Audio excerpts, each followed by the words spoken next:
You ever seen those cartoons where somebody's got like a devil on one shoulder and an angel on another? It's a cheesy way of describing what it's like to be tempted. So what does it mean, temptation? And really, what's so wrong about just giving into it? And what if you're actually forced to choose between two really bad options? I'll be right back to start unpacking some of that on today's episode of Authentic.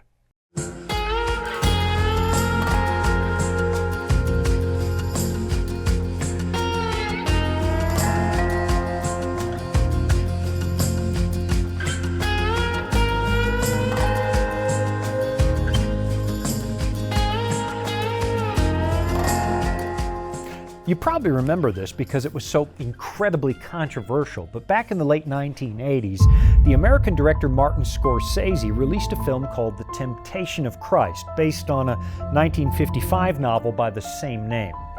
And as you might expect, anytime you mess around with the biblical story of Jesus, it really upset a lot of people. In fact, one group of protesters in France actually set fire to a theater with people inside, which, if you ask me, is a really strange way to try and set the record straight when it comes to promoting the teachings of Christ. Martin Scorsese received multiple death threats, which again seems like an odd way to try and make the truth about Jesus seem more obvious. Now, to be perfectly honest, I've never seen the movie, even though I wasn't a practicing Christian when it first hit theaters. And in hindsight, I'm guessing that my Christian background probably kept me from wanting to see it, the same way that my current Christian practice has made the premise of the film seem, well, distasteful to me. Today, the teachings and the person of Christ are so important to me that I'm just not interested in waiting around in the mud with somebody who was trying to twist the life of Christ into something that it wasn't. I mean, let's be honest. The actual narrative you find in the Bible is challenging enough without having to make stuff up. And I've always felt that altering the story is kind of pointless. Because if Jesus was real, and he really was the Son of God, all you could possibly hope to do by changing the story is to cheat yourself of something pretty incredible. I mean, think of it like this. Let's pretend you were dying of a terminal disease, and the doctors have an actual cure. But you choose to believe that drinking dandelion milk is a better solution. In a case like that, you're going to die because you wasted time on a lie instead of investigating the life-giving truth. Of course, if it's all just fiction, then what does a little movie matter? Believe what you want and waste your time contemplating whatever you want. But if this book is telling the truth, I would think it might be smarter to wrestle with a deeply challenging reality, a reality that has the potential to add meaning to your life. Now, that having been said, I will give the original author, and now I'm talking about the book and not the movie, I'll give the author a few points for bringing one important idea to the forefront.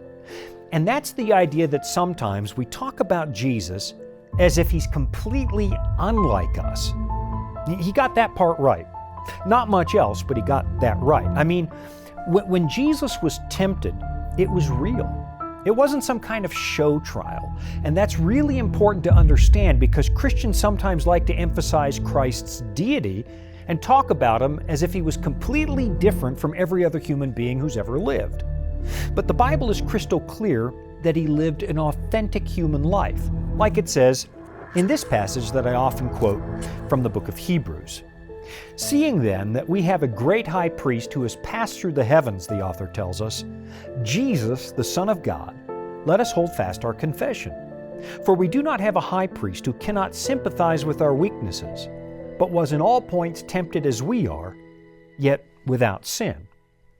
So now we're about to tread on some really dangerous ground because trying to figure out exactly how divinity can blend with humanity so that Jesus can be fully God and fully man at the very same time, well, that's really beyond even the brightest of minds, and you quickly get into trouble if you're not being careful.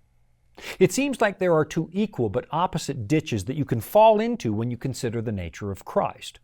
One, you can talk about Jesus like he's entirely like us, completely the same in every single detail, which can lead to ignoring his deity.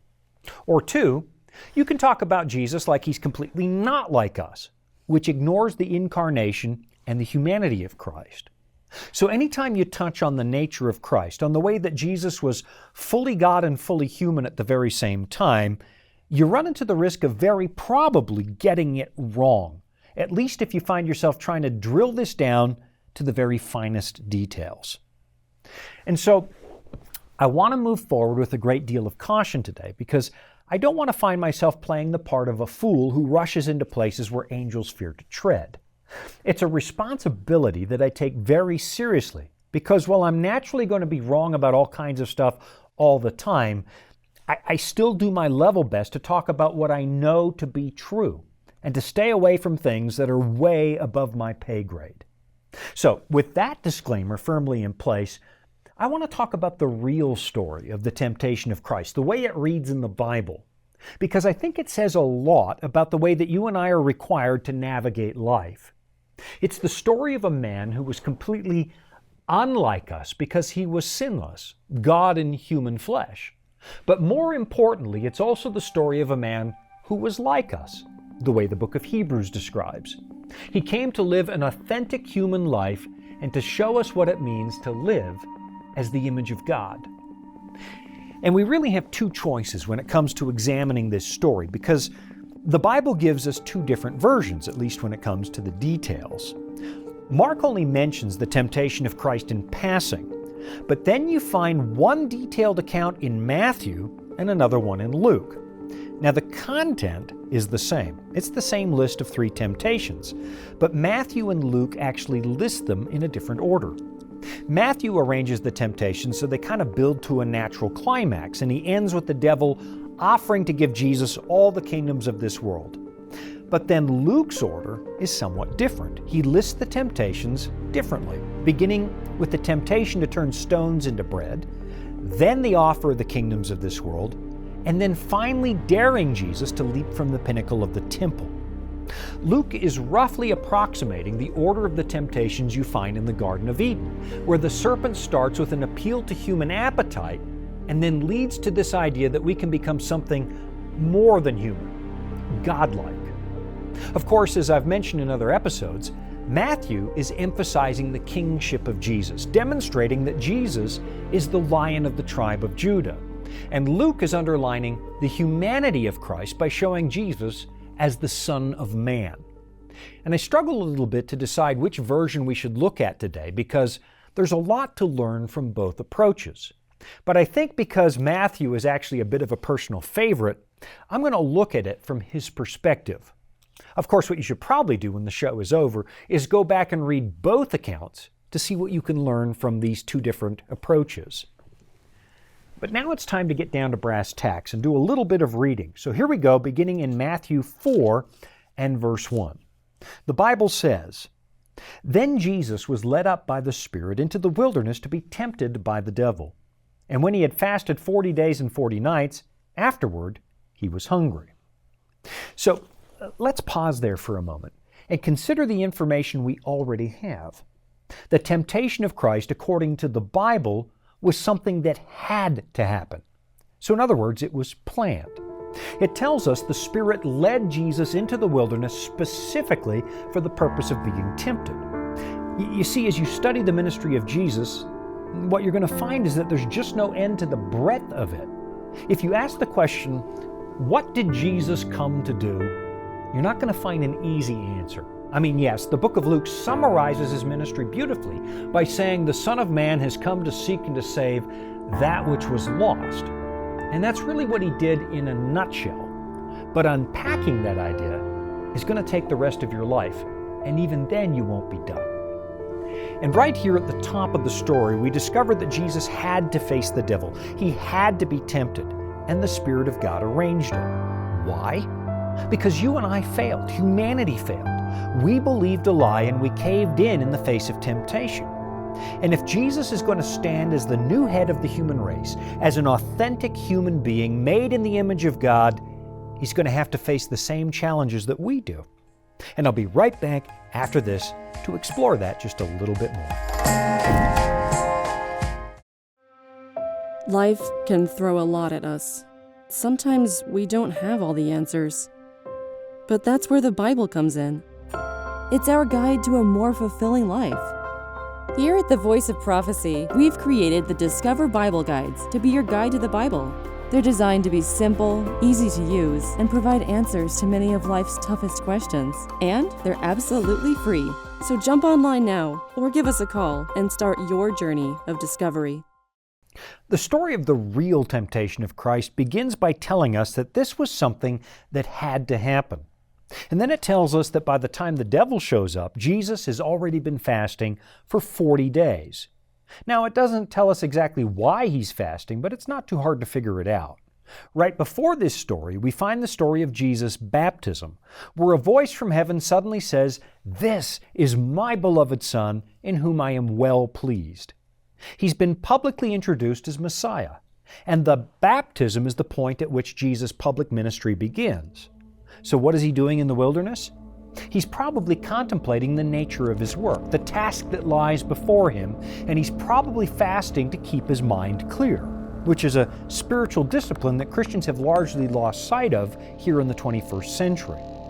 And it's after 40 days of not eating that the devil suddenly shows up. It says in verse 3, "Now when the tempter came to him, he said, 'If you are the Son of God, command that these stones become bread.'" There's an important word in that statement, and it's a really short word. It's that tiny word, if. God the Father has just publicly declared that Jesus is his Son, and now the tempter is trying to make Jesus doubt that. And you'll notice he doesn't do it when Jesus is strong and brimming with confidence. The tempter hits him when he's fatigued. Now, I've never fasted for 40 days, but I've done it for 10. And I can tell you that there comes a point where you begin to feel, well, a little weak. So what we have here in essence is a person who's getting kicked while he's down. And that tells us something about the nature of temptation. It doesn't really happen when you're resolute and brave. It happens during moments of weakness, when you're tired, or you're angry, or maybe you're even bored. And it's at those moments that bad ideas quickly develop into temptation. Let me give you an example of what I'm getting at. On a normal day, when you're making a purchase at the 7-Eleven, you can look at those lottery tickets on the counter and know that your odds of winning are incredibly low. 1 out of millions. So you have the presence of mind to think about your household budget, and you realize that dropping $50 on lottery tickets is not the best use of your money. In fact, it's not much better than actually burning the cash. But now let's suppose that you've been fired and your funds are low and you don't have the money you need to make your mortgage payment on the first of the month. This morning, you saw that the jackpot is now at $1.3 billion. So your desperate need begins to drive your appetite in ways that it wouldn't otherwise. And of course, you tell yourself that if you had that kind of money, you'd be the most benevolent person on earth, and you think about all the good you would do. You would build a new clinic. You would open an orphanage in India. You would even give most of that money to the church. But of course, the odds are exactly the same as they were before, which is as close to zero as you could get without it actually being zero. But now, for some reason, when you don't actually have $50 to spare, you're far more tempted to buy the tickets than when you do have the $50, because now you're being driven by desperation. Or maybe it's something far more serious than just spending a couple of bucks on a lottery ticket, which for most people is neither here nor there. Maybe you're tempted to go and rob a bank. It's something you would never do under any other circumstance. But now you're at risk of being thrown on the street, and your perception of reality is being skewed by your sense of desperation. I mean, don't most people judge criminals differently if we know they stole a loaf of bread because they were hungry? Everybody instinctively knows there's a difference between stealing because you're needy and stealing because you're greedy. The world's not going to judge you quite as harshly, and really, don't you need the money more than most people? Never mind that stealing actually transfers your problems to somebody else. And never mind the fact that people usually get hurt during a bank robbery or at least traumatized. In this case, we just tell ourselves the ends really do justify the means because we're in trouble. Now, what I'm not suggesting is that we shouldn't pay attention to someone's motives when we're considering punishment. I'm simply pointing out that desperation has a way of shifting our values, of making us consider things we would never consider under any other circumstance. What isn't a temptation when we're strong suddenly becomes one when we're weak. And that's what's happening to Jesus. He's been tempted after 40 days of fasting. Hey, the devil says, if you really are the Son of God, why don't you just turn these stones into bread? Easy peasy, no need to go hungry. It's the temptation of exception. Intellectually, you know it's wrong, but these are special circumstances, right? And most of us wouldn't hesitate to find an easy fix for hunger. And that's the way it always seems to go. We know that something is wrong, and of course we would never do it. But then we tell ourselves this is a special occasion. Just think about the number of times you've told somebody, look, I'm sorry I did that to you, but here's what you've got to understand. Understand what? That you actually had a good reason for behaving badly? Is that supposed to make the way you hurt somebody else now acceptable? Look, I understand there are special cases where you had to choose from the least among evils, like the famous conundrum that came from World War II. The Nazis are knocking at your door and they're demanding to know if you're hiding Jews. If you tell the truth, there's a good chance that innocent people are going to die. So you've got to make up your mind. Do you lie to save human lives? Or do you tell the truth and watch your house guests get herded into a cattle car and sent to a death camp? So yeah, in the real world, we often find ourselves up against some really hard choices. And sometimes we try to figure out not how to save the day, but how to cause the least harm. And I do think it might be a good idea to come back someday and re-examine that exact scenario, because I actually think there are good answers about how to navigate those kinds of ethics. But for right now, I just want to focus on the temptation we all experience. We like to convince ourselves that something might be wrong under most circumstances, but this circumstance is an exception. What we find the devil doing in this story is trying to convince Jesus to use his divine power to solve a human problem. But what Jesus came to do, at least in part, is to succeed where the first Adam failed. When the tempter first appealed to our appetite in Eden, it worked. We chose personal satisfaction over obedience to God. And in this story, precisely the opposite happens. Adam and Eve were not dying of hunger the day they were tempted. In fact, they lived in a world of plenty. But still the tempter appealed to their appetite and said, listen, maybe God said you couldn't eat from every tree, but have you actually looked at this one? So when the woman saw that the tree was good for food, it says in Genesis, that it was pleasant to the eyes and a tree desirable to make one wise, she took its fruit and ate. Way back then, it wasn't a case of need. But most people would have no problem suggesting that Jesus might be perfectly justified in doing this, because he's just been fasting for 40 days, and we all know that 41 days starts to get dangerous. I'll be right back after this.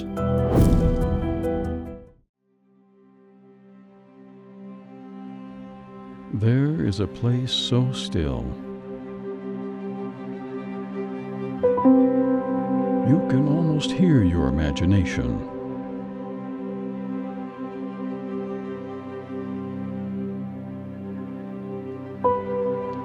So free. Your spirits can soar. So vast. It needs to be explored.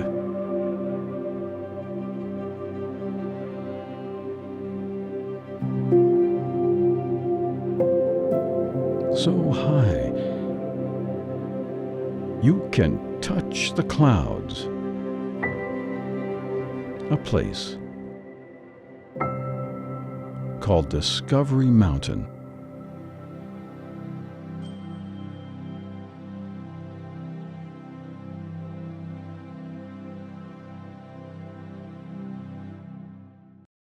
Back in the 1960s, when Joseph Fletcher released his now famous book, Situation Ethics, he argued that right and wrong are not necessarily clear-cut ethical categories, that the real world might be more a matter of shades of gray.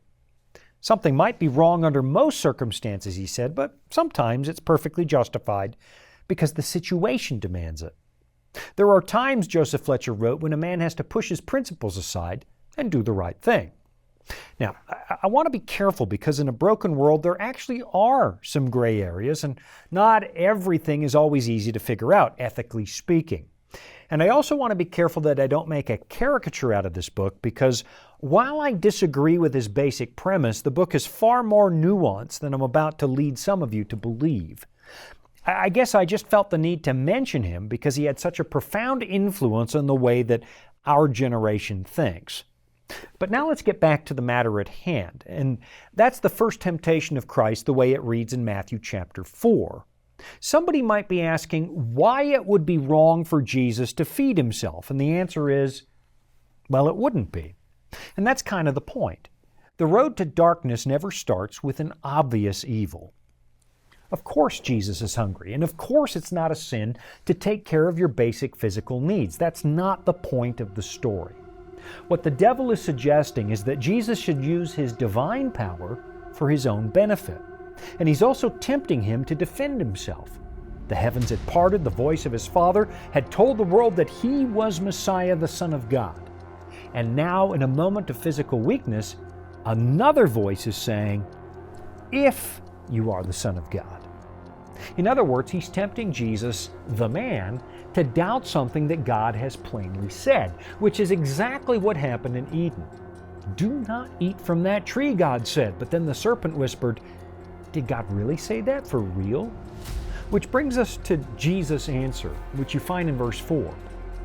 But he answered and said, it is written, man shall not live by bread alone, but by every word that proceeds from the mouth of God. Here's what's going on in this story. A balancing of two essential requirements, our physical needs and our need to be in harmony with our Maker.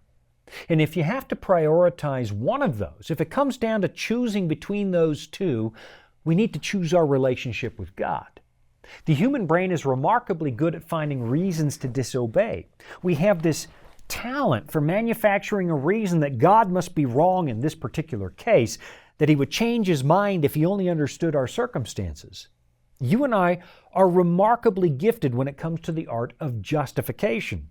And the fallen heart almost always chooses self. Just a few chapters later, Jesus makes it obvious why he made the decision he did. Listen to what he says in the Sermon on the Mount. Therefore do not worry, saying, what shall we eat? Or what shall we drink? Or what shall we wear? For after all these things the Gentiles seek.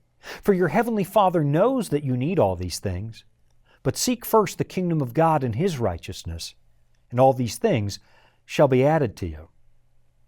Have a look at what we already know from this story. The temptations were something Jesus had to go through, and it says that the Spirit was the one who led him into the wilderness.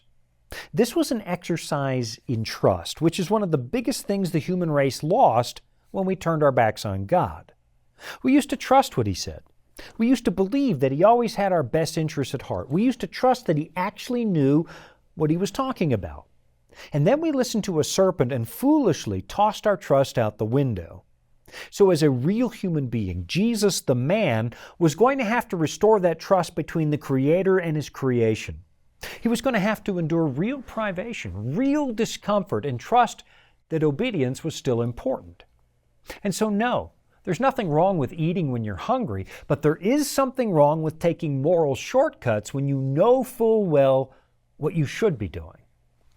Jesus had to conquer appetite in pursuit of obedience because you and I rejected obedience for the sake of appetite. And if he was going to become the new head of the human race, he had to do this as one of us. If he'd caved into temptation, you and I would be lost. Our corporate rebellion, our corporate disobedience would stand on the books for all eternity, and there would be no justifiable way to restore us to the kingdom of God. What we have in the Bible is the story of a man who would not take shortcuts, who wouldn't take the easy road, not if it meant losing you. The final path to victory in this case included the cross. And if there was ever a reason to say, in this case, I'm just not going to do it, then that would have been it. But that also would have been game over for all of us. I'll be right back after this. To dragons, beasts, cryptic statues. Bible prophecy can be incredibly vivid and confusing. If you've ever read Daniel or Revelation and come away scratching your head, you're not alone. Our free Focus on Prophecy guides are designed to help you unlock the mysteries of the Bible and deepen your understanding of God's plan for you and our world. Study online or request them by mail and start bringing prophecy into focus today. So far, we've only explored one out of the three temptations. That means we're going to have to come back some other day. So maybe let's review some of the highlights so far. This is the story of a real man. He was God in human flesh, the divine Son of God. But he was also a real human being. And sometimes we forget that. I mean, yes, Jesus is larger than life, and he's very much unlike us in a lot of ways. But the point of this story is to show us that God understands what it's like to live in this place. When the Spirit led Jesus out into the wilderness, it wasn't a matter of just going through the motions. When the Bible says that Jesus was tempted, it means he was really tempted. And that's about the only part of the last temptation of Christ that the original author got right, the fact that Jesus was actually tempted. I've met a lot of Christians who tell me that Jesus couldn't have sinned in this story. And that doesn't really make sense, because then it's not a real temptation and he's not a real human being. And let's be honest about this. Jesus was tempted to do things that you and I will never be tempted to do, because changing stones into bread isn't exactly a part of our skill set. So in that sense, you might say that Jesus was tempted beyond what you and I go through.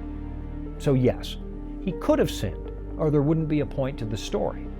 But at the same time, I think it's important to point out that Jesus wouldn't have sinned because of his character. And there's no doubt that this story is designed to build your confidence in who he is. This is a God you can trust. You and me, we would have failed, but he didn't, which only goes to show that you really can trust him with your future. Look, I know some people say that none of this ever actually happened, but that's an impression that quickly fades away if you make the effort to sit down and actually read this. And I mean, really pay attention to what's happening. This is the story of a world full of people you can't trust, and a God who goes to great lengths to prove that he's trustworthy. So maybe it's time to give this story one more look. Maybe it's time to examine God as he comes to this world in human flesh to live among us, really as one of us, and succeed in every area that we failed, and then gave his life for us. Look, I've run out of time today, so I'm going to have to leave the other two temptations for another time. Thanks for joining me today. I'm Shawn Boonstra, and this has been another episode of Authentic.